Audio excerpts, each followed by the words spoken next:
There was a super blistering hot summer day, and there was a family that was entertaining some guests for dinner that they had invited over. And when they were seated, the father, who was the host, looked over at his little 6-year-old son, and he said to him, "Son, can you please say the blessing?" And the son says, "Dad, I don't know what to say." And the dad says, "Why don't you just repeat what I've been saying?" And the mom hopped in and says, "Yeah, just repeat what Dad's been saying." He says, "Okay, Lord, why did I invite these people here on a hot day like this?" You know, the theme of this second chapter of Philippians is joy in serving, and that certainly isn't the joy in serving. We're talking about a submissive mind is what we're talking about. Paul has been addressing selfless humility in Christian service. There's something about this congregation. Paul founded this congregation, and there was something about this congregation that they were lacking in being, again, like-minded. They didn't have the same mindset. The congregation had individuals that were kind of rogue, going their own way. So Paul pleads to them to be like-minded in chapter 2, verses 1 through 4. Then Paul, after calling them to be like-minded, used Jesus Christ as the pattern of humility in verses 5 through 11. There's no one that is a better example of humility than the God of glory, who laid aside the glories of heaven to take on human flesh to die for the sins of the world. And then Paul talked about the believer's process. We talked about marks of humble service in verses 12 through 18. And Paul made it clear that the power for unity comes from God. Look at verse 13. "For it is God who is at work in you, both to will and to work for his good pleasure." So the source is the Lord himself. That word work is the word energy, by which we get our word energize. If you are a Christian, God has energized you. God is energizing you to complete the salvation that he has started in you. So I'm sure at this point of the letter, as they're reading the letter and the congregation's checking out, they're going, "You know what? Okay, we shouldn't be grumbling like we're grumbling. We shouldn't be disputing. And there's no doubt that we should be living above reproach and good lights in the world before the world that we live in. But is it possible? Is it possible for me to live this way? Can a person actually do these things that the apostle is speaking about? Well, not only can we do them, we're expected by God to do them. So what Paul does now in the closing of the second chapter is he gives to us examples of humility. He gives us some real flesh and blood examples of individuals that were selflessly giving of themselves to serve others and to serve God in verses 19 through 30. Now, here's the thought of our passage. We always like to take the passage and sort of boil it down to a thought. And here's our thought. Humble service was modeled through Jesus Christ, and God has provided real life examples of that humble service. Yes, Jesus was the model, but Jesus has not left himself without witness. There are models, and I would even suggest to you, and I'll even mention this right now in introduction, we've got some Timothys and Epaphroditus in this congregation. We got some incredible examples here this morning, and we'll speak further about that. So here's the breakdown of it. 2 examples. In verses 19 to 24, we have the example of Timothy, and I think most of us that have been Christians for any length of time, we know the name Timothy. Okay, Timothy, that was Paul's assistant. We know him. But the second one is in verses 25 through 30, which is the example of Epaphroditus. He's only mentioned in Philippians. He's mentioned 2 times in the entire New Testament. Well, Paul says some wonderful things about Epaphroditus as an example. So let's pick it up now in verse 19, and let's talk about the example of Timothy. I hope you have the notes this morning. I know we print them up and put them in the foyer. I think it's so wise to have the notes with you. You can print them out at home, bring them, put them in a binder, and then as God speaks to you, and he will, you can jot those things down in your notes. Maybe you'll come up with a passage that maybe we're not even using this morning. You go, well, what about this, man? This would fit so well right here. And God will definitely speak to you. And there's some folks here that I got to tell you, I was tempted last week. There's one of the sisters here, one of the young adults here. Her notes, I'm going, wow. She's got them color alliterated. You ought to see them. They're just amazing. I thought about scanning them and maybe just kind of putting them up there as an example of what we could do. Because here's the thing. We're taking notes. That's another way to reinforce what we're hearing. If all we're doing this morning, we're not taking notes and we're just listening. Some of us aren't even looking at our Bibles. So if we're just simply listening, there's a good chance we're not going to retain it.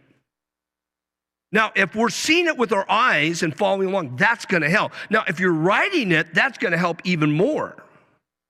So all of these are ways. And by the way, the older you get, there's a hardening to the hard drive. Do you know what I'm talking about? Some of you don't know what I'm talking about. You will. But you just forget stuff.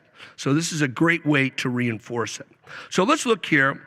Starting in verse 19, he says, but I hope in the Lord Jesus to send Timothy to you shortly. Now, the context of this is Paul has been speaking in verses 17 and 18 about sacrificial service to God and others. Now, Paul, writing this letter, uses his circumstances to illustrate sacrificial giving. Now, he's not doing it to say, look at me, look how cool I am, look how wonderful I am. He doesn't do it for that. He's simply stating the fact. This is what God has been doing. This is what God has allowed me to do. And the outcome of the sacrifice that I made was, it's brought joy to my heart, and that joy now is splashing over to you. So look at verse 17. But even if I am being poured out as a drink offering upon the sacrifice and service of your faith, I rejoice and share my joy with you. So I want my joy to be contagious in that it splashes off to you. And then in verse 18, Paul basically says, I pray that your joy then splashes back to me, because of our service and our single-mindedness for the Lord. So he says here now, I hope in the Lord Jesus to send Timothy to you shortly. Now, I want you to note what Paul is saying here. He is acknowledging God's will, the divine will. It is very foolish to make plans and not include the Lord. It's a very dangerous thing. And we may even want the same things that God wants, but we better include him in it. We better include the Lord. Maybe we find ourselves enrolled in college and our goal that we just wake up to and throughout the day, and we wake up in the night, we think about, I want to complete my education. I want to do this. I want to do this. That's a wonderful thing. And maybe, who knows, that may be the direction the Lord wants you to go, but you got to include God in it. And this is what Paul is doing. He's saying, Lord willing, Lord, this is what I want to do. I want to minister to these saints by sending them Timothy. This is what I want to do. And by the way, the purpose of prayer is to get us to realign our will with God's will. Oftentimes we start to pray about something and we realize that God is changing me. The situation may not be changing, but it is, because it's starting with me.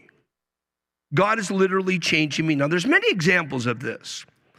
Paul, at the end of his second missionary journey, announced to the Ephesian elders in Acts 18:21, he says, but taking leave of them, saying, I will return to you again if God wills. And he set sail from Ephesus. Well, God did. In the next chapter of Acts, Acts 19:1, Paul returns for an extended stay. But notice he included the Lord in that. Lord willing, I will return. And not only did God grant that, but God granted an extended stay. Paul, when writing to the Roman believers, said, I would like to come to you in joy and in the will of God. But listen to this in Romans 15:32, so that I may come to you in joy by the will of God and find refreshing rest in your company. Exactly. That's what happened. Paul returns to them in chains. But in his chains, he was in joy. That was the will of God for him to go as a prisoner of Rome to share the gospel with Caesar and those in Caesar's household. James warns about this in James 4:13 through 16. He warns about making plans and not including God. Now, if we're doing this, we got to stop. We need to start injecting, Lord willing. Lord, this is what I believe you want me to do, but Lord, I am open. I am open, and we need to be. So we come now to the name Timothy. Now, the name Timothy is mentioned 24 times in the New Testament. He truly is one of the key disciples of the Lord in the New Testament, his name being mentioned 24 times. Now, Timothy is a product of Paul's first missionary journey. When Paul and Barnabas were sent out by the church of Antioch, he came to a town called Lystra. While he was in Lystra, he was introduced to the mother of Timothy, who was a Jewish Christian. So she came to Christianity, and she was a Jew, and her husband was a Gentile. So that's one of those mixed marriages, is where Timothy came from. So at this point, Timothy comes to the Lord. 7 years later, on his return to Lystra, 7 years, Paul sees that young Timothy has grown in leaps and bounds. And Paul then says, Timothy, I want you to be with me. I want you to be my assistant. I want you to come alongside of me. And so Paul literally poured himself into Timothy. Now, Timothy was a young man. I remember when I first started teaching, I would mention that I was young like Timothy. I can't say that anymore. Well, I still can say it, but it's not true. But the point is that he was young. He was a young guy, 30 years of age. And in that Jewish culture, that could be a real challenge. In Philippians 1:1, we read, Paul and Timothy, bond servants. So there, Paul and Timothy are linked together as slaves that are serving God out of love. So Paul wanted to send Timothy to the fellowship, to send Timothy to you shortly. This is what he wanted. Now, this was a sacrifice for Paul, because Paul's in a Roman prison cell. He doesn't know how long he's going to be there. He believes God's going to cut him loose pretty soon, which is true, and it does happen. But he doesn't know how long he's going to be there. It's tough. We'll see that they had sent Epaphroditus to help him, but when Epaphroditus got there, he almost dies because he's sick. So here's Timothy trying to help Paul, and here's Paul consumed with the church that has sent him. So Paul says, okay, what I'm going to do is, though I need Timothy, I'm going to sacrifice and send Timothy to you. Because I think that's the greatest need. The Lord will take care of me. I'm more concerned about this congregation, so I want to send Timothy to you. Now that was a sacrifice, as we will see in a moment as we describe Timothy. So Paul would be encouraged when he received words, so that I also may be encouraged when I learn of your condition. So Paul is wondering what's going on with these Philippian believers. They had received this offering to send to Paul through Epaphroditus. Epaphroditus took it. He got sick. He got to the point of death. Paul winds up ministering to the one that came to minister for him. There is Timothy there, and he's thinking, you know what? I just need to send Timothy. I need to make sure that this congregation is doing well and they're well taken care of. As I look at this, I can't help but see how selfless the Apostle Paul was. He was the one in prison. There's a term that I looked up this week. I heard it, and I think we've all heard it a number of times. We hear the term me generation. You know, the me generation, when you look it up and you define the phrase me generation, that is going back to 1970, to those that were adults in the 70s. I don't see a lot of difference between the 70s and 2025. This still is the me generation. I mean, people are just into themselves. I think personally it's gotten worse. I really do, because we got people saying, I have my truth, you have your truth, is what we have. So this truly is the me generation on steroids is what it is. That's literally what it is. That's the age that we find ourselves living in. And how opposite Paul was in that. Paul wasn't thinking about himself. He was thinking about the believers that were concerned about him and Epaphroditus. So he goes, what I'm going to do is I'm going to just sacrifice. I'm going to send literally my best is what he's going to. I'm going to send Timothy, and we'll find out how they're doing. So verse 20 says, for I have no one else of kindred spirit who will genuinely be concerned for your welfare. So in these verses, Paul now presents to us a 5-point description of Timothy. And this is a glowing description. Any of us that could have these things said about us, wow, we are a humble servant. We are a servant that is sacrificially giving of ourselves. So the first one that he mentions, number one, was Timothy was like-minded. It says, for I have no one else of kindred spirit. Now that kindred spirit, this is the only time this is used in the New Testament. So this is a first mention. It's the only mention.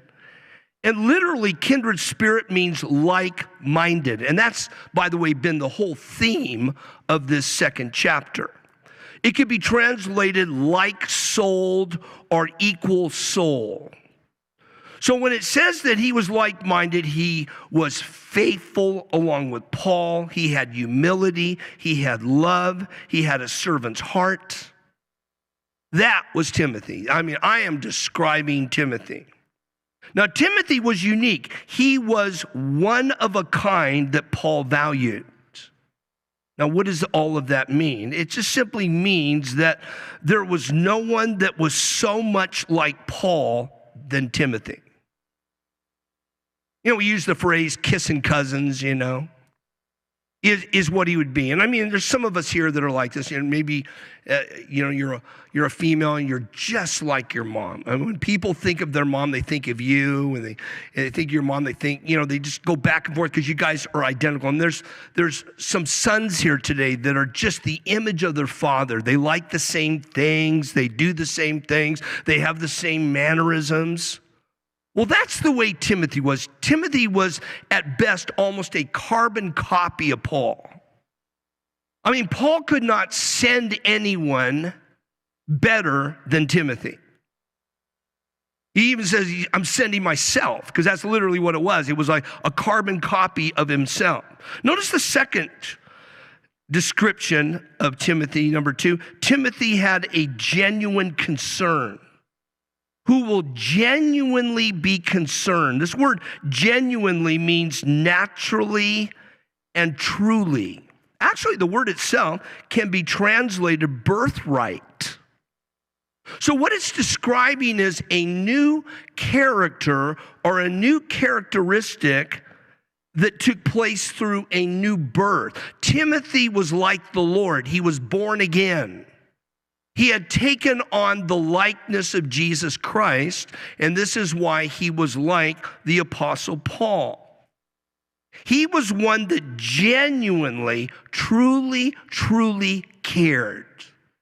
It wasn't a facade. It wasn't a veneer. It was a genuine love and concern. Every once in a while, we'll come across someone. Sometimes the pastor, I'm like in Home Depot, and a couple walk up. Oh, Pastor Terry, we were just thinking about you. And then in the background, the song comes on by the OJs, The Backstabbers. Comes on. They smile in their face, and all I want to take your the backstabbers. It shows up in the background. And it's phony because they've said trash about you on Facebook or different things. It's total phony. And what this is describing is someone that's the real thing. I find interesting, we do this all the time. I think most of us in here do it. We'll see somebody go, how are you doing? And the person starts to tell us, we're gone. Person goes, I hate my life, I'm going to commit suicide. Okay, God bless you, have a nice day. We don't even stand around and wait to hear what they say. How are you doing? Terrible. Well, that's great. Have a blessed day. Timothy would be the one that would look you in the face and say, you're having a terrible day? Is there something I can pray with you about? Tell me what's going on. We're both busy, but hey, this is important. It's important that you would tell me. So that's the way Timothy, it's the real thing. It's the real thing. He really cared. He was genuine. It was from his birth, his new birth. He really, really cared. And the term welfare means the things concerning you. So again, it was a real concern. It was real. It was genuine. That's why Paul sends his best of his best is Timothy. Number 3, Timothy was selfless, not selfish, selfless. Verse 21, for they all seek after their own interests, not those of Christ Jesus. So Paul looks over all the different converts and all the different ones, and he goes, there is no one better than Timothy. So many servants are self-seeking. Their own interest. We would say they're doing their own thing. And it's sad sometimes because there are those that want to serve in the church because they want the position of power. There's some that want to serve in the church because they want a name, they want a title.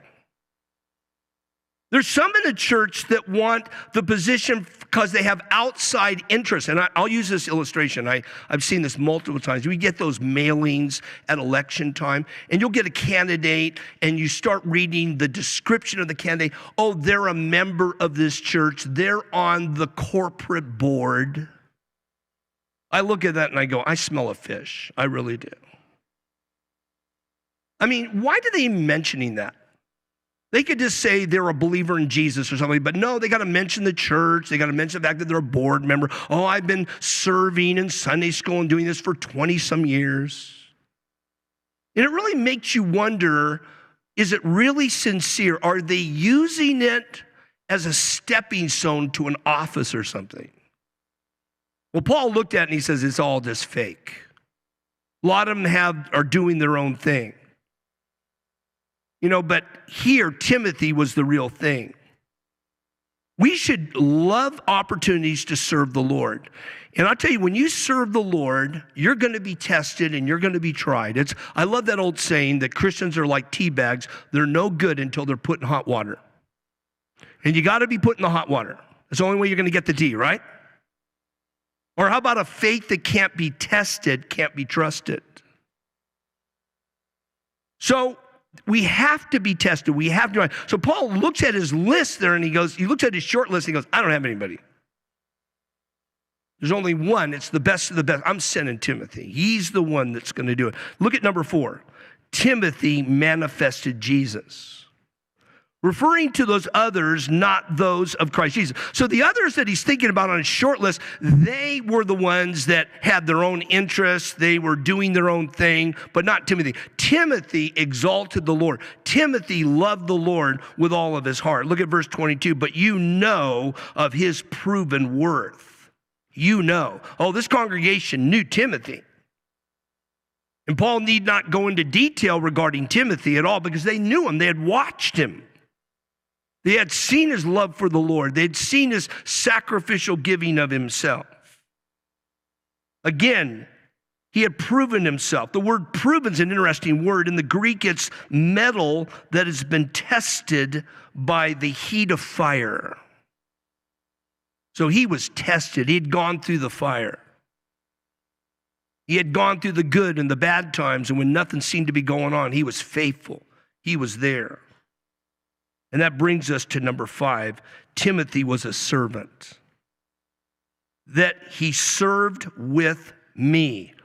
Now, back in chapter 1, verse 1, we were introduced to Timothy and Paul, where Paul says, Paul and Timothy, bond servants of Christ Jesus.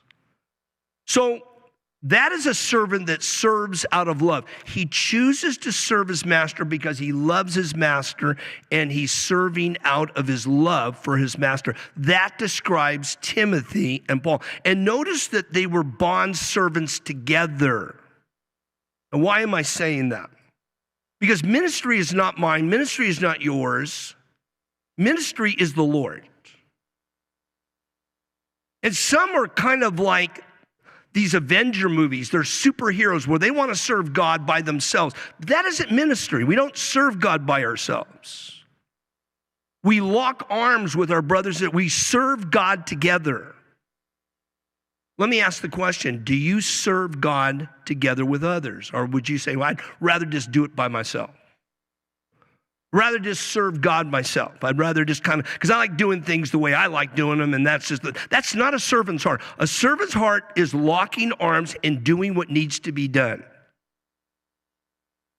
Last Sunday, this was exemplified in setting up all these trees, and you just see all these different folks, different backgrounds that all came in open. How do you want it? How's it supposed to be? And they just put it together. There's just servants working together. Now, each person says, well, this is how I'm going to do it. It doesn't work. It has to be united. There has to be this single-mindedness, this one-mindedness, this like-mindedness. There has to be in order for us to serve. Can I work with others? Notice something else about this servant, the gospel servant. He was involved in the furtherance of the gospel like a child serving his father. So in his service, it was with the idea of exalting Jesus Christ. The gospel is the death, burial, and resurrection of Jesus. That's what the gospel is. It's the good news. I am lost. God died for me. He was buried, and on the third day, he was raised, signifying that the debt was paid in full. Then he ascended into heaven and sits at the right hand of the Father. Nothing else needs to be added to the work of salvation. It was completed by Christ. We receive it when we place our faith in Jesus Christ. So, again, furtherance of the gospel like a child serving his father. And Paul was the one that mentored him. He was the one that took Timothy, as we would say, under his wing and began to teach him and to minister to him. In 2 Timothy 3:10, now you followed my teaching, conduct, purpose, faith, patience, love, and perseverance. Timothy, you did this. You adopted my teaching. You took it as your own. You watched my conduct. You watched my behavior. You looked at the love that I had. You've been mimicking me. Verse 14 of 2 Timothy 3, you, however, continue in the things you've learned and become convinced of, knowing from whom you have learned them. And from childhood you have known the sacred writings, which are able to give you wisdom that leads to salvation through faith, which is in Christ Jesus. So Timothy had been introduced to Christ through his mom, and his grandmother played an important part. But Paul then took him after 7 years and mentored him and turned him into his assistant, is what he did. Look at verse 23. Therefore, I hope to send him immediately, as soon as I see how things go with me. So again, Paul is wanting to see how things are going to turn out. He's trusting the Lord. He said, Lord willing. He's been trusting the Lord, and he's wanting to send him, but he's waiting just a bit to see what is the outcome of this trial that I have. Now, history tells us and tradition tells us that Paul did get kicked loose after a couple years. He then traveled for several more years preaching and teaching and starting churches. He was then rearrested, came back to Rome, was on trial, and there they literally decapitated him. They took off his head.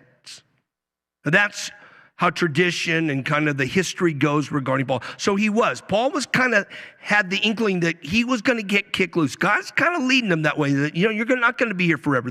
You're going to get more time to do what you need to do. So look at verse 24. And I trust in the Lord that I myself also will be coming shortly. So again, notice again him including the Lord in his plans.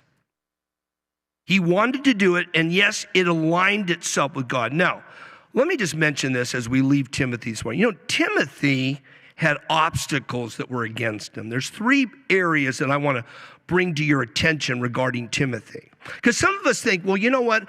I'll serve God when all the ducks are lined up, when everything is perfect, then I'll serve God. Well, let me just tell you, you'll probably never serve God. Because there's always going to be obstacles to serving the Lord. Let me mention Timothy's 3. The first one was he was young. Tells us this in 1 Timothy 4:12. Paul says, let no man look down on your youth. I came to the Lord back in 75. I was 19. And then the next year, 20 years of age, I taught for the very first time. You know who I taught? The senior adult Sunday school class. I was 20 years old. I looked over that crowd, and some of them had crossed the Red Sea with Moses. I kid you not. I was like freaking out. There's this little 20-year-old standing before some of these folks that knew Moses personally, and I was like talking to these folks, and some of them were like sitting there going, you better bless me. You better say something I've never heard before. And I got to tell you, I was freaking out. I was sweating great drops of blood. I was like freaking out. And so sometimes we get in those situations where we're young in the Lord or we're young physically, and God puts us in positions where we got to deal with people that are more mature than us, that are physically older than us. But if that's where God put you, you got to go with it. And that's where Timothy was put. Second thing about Timothy, he was timid. 2 Timothy 1:7, Paul says, God's not given us a spirit of timidity, but a power and love and a sound mind. He had this tendency of getting fearful and getting scared and just, we would say, freaking out. So Paul's talked to Timothy, he says, listen, God's not giving you the spirit of timidity. He hasn't given you the spirit of freaking out all the time. That's you. You got to have discipline. You got to have a sound mind. You need to dwell upon the Lord, Timothy. You got to work through this stuff. And some of us freak out over everything. Here's the third thing. He had physical problems. In 1 Timothy 5:23, Paul speaks about his frequent ailments. Timothy was sickly. I want to say this morning. You know, there are people in this church right now that are going through chemotherapy that are serving God here in the church. I'm serious. There are people in this church that have gone through radiation and they continue to serve God. And some of us in here, I mean, we hear those things and we go, well, how could that be? You know, and some of us say, well, I can't serve God because I work a job during the week. Wow. It's like most of us. You know, today would be a great day to say, you know what? No more excuses. This is no excuse Sunday. On the way out, I'm going to pick up a ministry questionnaire and I'm going to start serving God. I love that saying, saved to serve, because it's true. Some of us have been here for years and we've yet to serve the Lord in some capacity. Shame on us. Shame on us. If it takes the example of Timothy to get us going, then so be it. On the way out, to my right, your left, you can stop by the reception desk and say, I want a ministry questionnaire. And here's the thing, you fill it out. Here's the next one. This is really important. Turn it in. You're laughing right now. A person told me a while ago, you know, Pastor, I filled it out 3 years ago. It's still on my desk. It doesn't do any good on the desk. I'll give you a stamp. I'll give you an envelope. Give it to me. I'll take it to the office. And here's another one that's even better. You can fill it out online. For some of us, that's great because our writing looks like hieroglyphics, you know, so our printing is so terrible. But you can actually fill it out through the app or through the website. It would be a great day for us as a congregation to start serving Him. We're always going to have obstacles. There's always going to be something that's going to happen. But you know what? We need to be single-minded for the Lord. We need to have like-mindedness. Here's the second example now in verses 25 through 30 is the example of Epaphroditus. It says, for I thought it necessary to send to you Epaphroditus. Now the name Epaphroditus means lovely or charming. I don't know if as a guy, if I'd want to be called charming or lovely at all, but I think the reason he is called this is because his name is derived from Aphroditus, who was a Greek goddess. This Greek goddess was a god of love and beauty.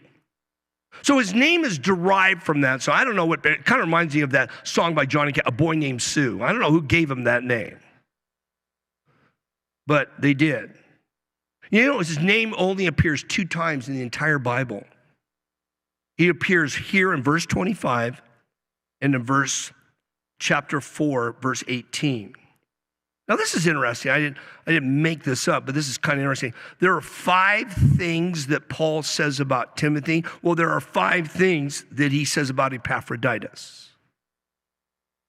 He's wanting to give to us examples where no one can come back and say, well, I don't know if I can do it.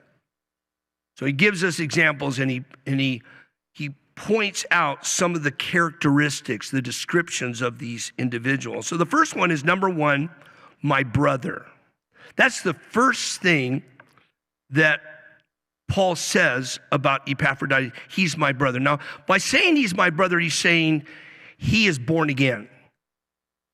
He's been regenerated by God. He belongs to God. Now, that's important. Now, we're living in a culture that says we're all brothers and sisters in God. No, we're not. We're all brothers and sisters of the same race, of the human race, but it's inaccurate to call ourselves all sons and daughters of God, because we're not. The only ones that are sons and daughters of God are those like Epaphroditus that are born again. Next month, we're going to be showing the movie here on a Wednesday night, One Race, One Blood. Now, we showed it a couple years ago. It's really good. It's put out by Answers in Genesis by Ken Ham. I love this movie. It is such a great movie. He gets into the chromosomes and all this so forth, and it's just an amazing thing. And his case that he puts before us is that every human being has come from the same parents. But you got folks today in our society, specifically in the political arena, that are constantly wanting to divide us. They go, what about the Asian race? What about the Hispanic race? What about the black race? Listen, there's no such thing. It's called the human race. That's it. Yes, there are minute differences, and by the way, when we get into it, they're minute. The differences are minute. They really are. When you look at how much alike we all are, well, we have to be. We come from the same parents. And that's going to be the point. So you need to be here. When we showed it 2 years ago, it was a really good turnout. Well, we're going to show it again. Now we got these great screens that we can watch it on. But it's going to be a great, great movie. One race, one blood. Number two, he's a fellow worker. A fellow worker. He's a companion in labor. He was working together. Now, I find this interesting. Now, Paul says that. You know what's interesting? Paul's an apostle, and he calls Epaphroditus a fellow worker. See, Paul never got into this, I'm an apostle and you're not.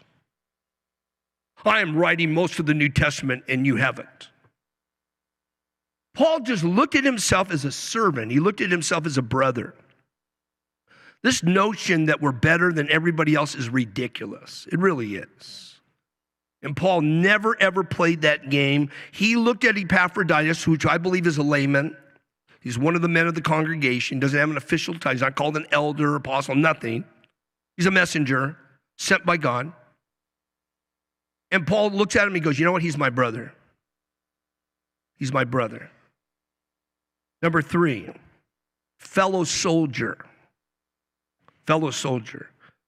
So Paul recognizes Epaphroditus as having put on the armor. Of course, we know about that in Ephesians 6, where Paul tells us, put on the full armor of God that you will be able to withstand the attacks of the enemy or of the devil himself. And so we need to put on the armor of God. When Paul wrote to Timothy in 2 Timothy 2:3, he says, a good soldier of Jesus Christ. You see, being a Christian is not life on the playground, it's life on the battleground. We are up against the world, the flesh, and the devil. There isn't a person in here that can go up against the world, the flesh, and the devil in their own strength without God. You can't do it. You will not win. You will lose. So the only way to gain victory is to put on the full armor of God. And we looked at that in detail when we went through Ephesians and we described the 7 different pieces of armor, and we talked about it, and then we talked about prayer that helps us to put each one of the particular parts onto our bodies and so forth. It's all necessary. Number 4, your messenger, who is also your messenger. So he was among the congregation. He came out of the congregation of Philippi. And he denied himself. He was a man of humility that says, I will go, there is a need, I will go, and I will serve. Now, this word messenger is normally translated apostle, but it's not mentioned here at all. He's not an apostle, never claims to be an apostle at all. But he is a messenger that traveled 800 miles. He went from Philippi to Rome, which was 800 miles, that would take a minimum of 3 months to get there. Oh, by the way, I just checked it out, 2 hours by plane. That for us is nothing. That's like from here to Frisco. 2 hours, you know, no, it's a little far. It's be like from here to Seattle. So like from here to Seattle it would be. So it would take him 3 months, and it was a tough travel. 800 miles, 3 months. And he tells us that, again, that he was that messenger that came with the offering. He is the one that came with the word from the Philippian believers as to what was taking place. And then number 5, he's a minister to your need. The word minister is referring to a sacred service. He was offering a sacred service. He was delivering the offering from the Philippians to Paul, who was in prison. He was going to be an extension of ministry of the Philippians to Paul. In Philippians 4:18, we read these words, but I have received everything in full and have an abundance. I am amply supplied, having received from Epaphroditus what you have sent, a fragrant aroma, an acceptable sacrifice, well-pleasing to God. So that's the second time his name is mentioned. It is in conjunction with the offering that the Lord had sent through the Philippians. So verse 26 says, because he was longing for you all and was distressed because you had heard that he was sick. So notice that Epaphroditus was homesick. This word longing means he was constantly longing after you. If you go back to Philippians 1:8, Paul said that about his own self. He says, for God is my witness how I long for you all with the affection of Christ Jesus. This week I met with a dear friend.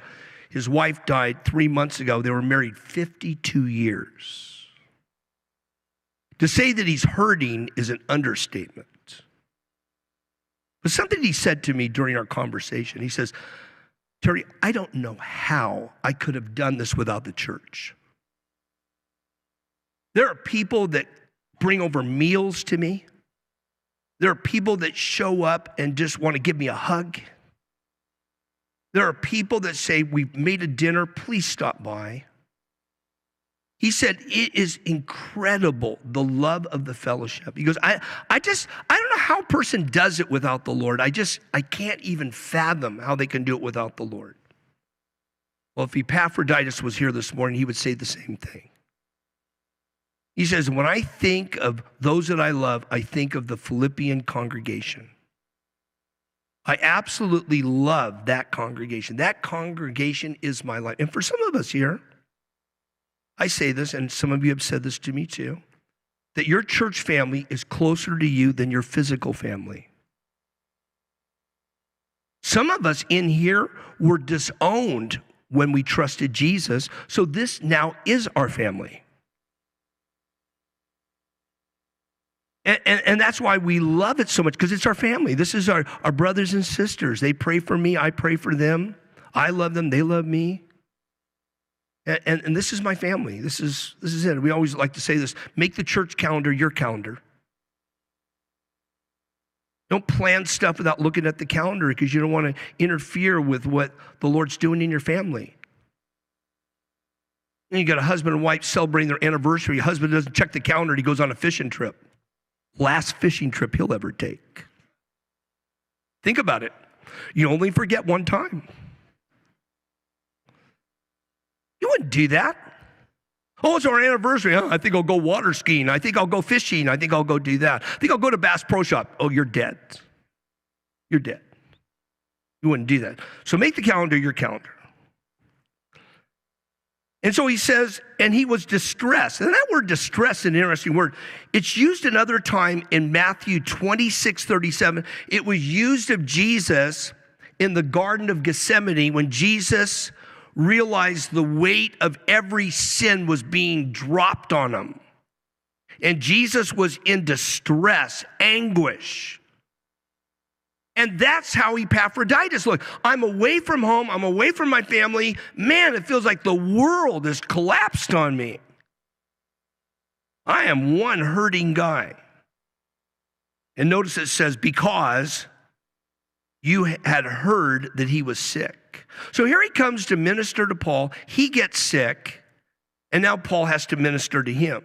So what does he do? He now freaks out and is just absolutely wiped out over the fact that the church knows that he's been sick and he's missing the church. It's kind of like the person in the hospital, the patient in the hospital that's worrying about everybody back home. And I've been to hospital bedsides where I've left going, man, that was an encouraging visit. I felt better after seeing them.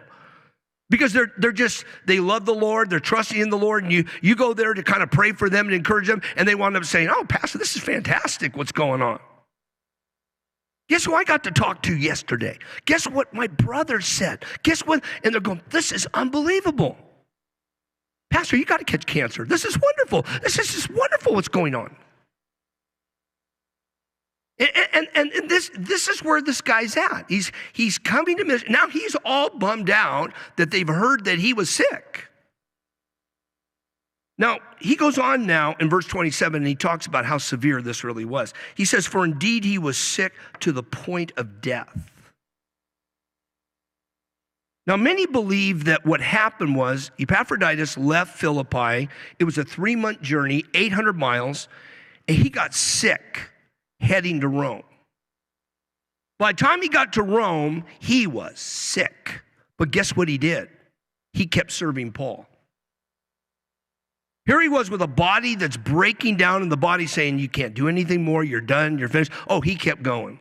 He kept serving. No, it's okay, I'll be fine. He just keeps serving and serving and serving. And he says to the point of death, which literally translated, he gambled with his life. I don't know if I'm going to make it or not, but you know what? I'm going to keep serving Paul. I don't know if I'm going to die doing it, but you know what? So be it. I'm going to serve Paul. But notice his healing, but God had mercy on him. That's interesting. There's some today that teach the health and wealth gospel. Christians should never be sick. Christians should never be poor. Where's Paul's healing ministry here? Somehow Paul wasn't able to heal him, and Paul doesn't take any credit for the healing that happened. He says God did it. And this nonsense that every Christian should always be healthy and wealthy is baloney. It's not taught in the Bible. Here's a good example of it right here. A person that came to death's door, and God steps in and miraculously heals him. And not only him, but him only, but also on me, so that I would not have sorrow upon sorrow. Now, I want you to think about this for a moment. In some of our prayers, God works many facets to bring about his will. Think about what's involved in this situation right here. You got Paul's sorrow, that the guy they sent to him is deathly ill, and he's freaking out, that the congregation's freaking out because the one they sent is sick, and now Paul's having to serve him. Then you got this body that is broken at the point of death. And then at the same time, you got Christians 800 miles away that are freaking out over the fact the one they sent is sick and he may not be able to come back home. Now, how's God going to work this out? Well, he does. Now he works it out. He heals them. God decides to heal him. Look at verse 28. Therefore, I have sent him, and all the more eagerly, so that when you see him again, you may rejoice, and I may be less concerned about you. Now, notice his reunion, the therefore, I'm sending them back. God healed them. You've been worried about them. I'm sending them back. God did a miracle. I'm sending them back to you, therefore. so that when you see him, you may rejoice, and I may be less concerned about you. And not only when I send him back, are you going to be blessed? I'm going to be blessed because I'll know that you're not concerned about him anymore. And plus, he's healed. God fixed the whole thing. The whole thing was fixed by God. And he says, you may rejoice. How selfless of Paul. What a servant of Paul to say, you know what? Now that he's healed, maybe he can help me out now. He doesn't do that. He goes, no, though you could help me out and it would be better that you help me out, I think it's far better that I send you back home so that the congregation doesn't worry about you. And he says, and I may be less concerned about you. Verse 29, receive him then in the Lord with all joy and hold men like him in high regard. So again, Paul is thinking of them. And I want you to note the two things that he says here. Receive him with joy. Give him a spiritual reception. When he comes home, you just throw a party for him. And also honor men like him. Now that's interesting because it should say honor a man like him, but it says men because Epaphroditus becomes the prototype for all men and women that would serve Jesus, that would sacrificially give of themselves to serve God. People like Epaphroditus, we need to hold in high regard, and we need to have joy over them. We need to be thankful for them. And I'll tell you, we've got Epaphroditus in this congregation. There are people in this congregation that don't know a day without pain, but you would never know it because they're the ones serving God. As I mentioned, there's folks in this church on chemo and radiation that are serving God. That's the Epaphroditus. That's the servant. That some of us would say, oh, just stay home and rest. You need to get yours. No, I got to do this. I want to do this. We just have to order them home because they just want to serve. Look at verse 30. Because he came close to death for the work of Christ, risking his life to complete what was deficient in your service to me. So Paul gives two reasons for his commendation. Number one, in his work for Christ, he risked his life. He came close to death, but he continued to serve God. Even though he was deathly ill, he continued to serve the Lord. Number two, and he attempted to make up for the church's absence, risking his life. This word risking is an interesting word. It's actually by which we get our English word gamble. Gamble comes from risking. What it was is the Greeks had a contest where they would carve and make a replica of a wooden knife. And they would take the knife and they would hold the knife up with the tip pointing down towards the soil, and they would let loose of it. And the knife that went straight down, that was perfectly straight, is the one that won. And that's what Epaphroditus did. I'm going to keep sticking. I'm going to keep going. I'm going to keep doing this because I am going to pick up the slack. Anything that is lacking, I want to fill it. And I'm willing to risk my life to do that. I'm going to close with three things this morning, three quick things. Number one, is our life of ministry focused on being selfish or self-focused, or the me generation, or selfless? Placing others' needs before our own. When you think of needs, what do you think of? Your own, or do you think of others? Number two, Timothy had obstacles. His age, he was young, he was timid, he had physical ailments, but none of these obstacles deterred Timothy from his service with humility. Nothing. And number three, has our service in the Lord, like Epaphroditus, cost us something in our service with humility for others? Ministry that costs little produces little.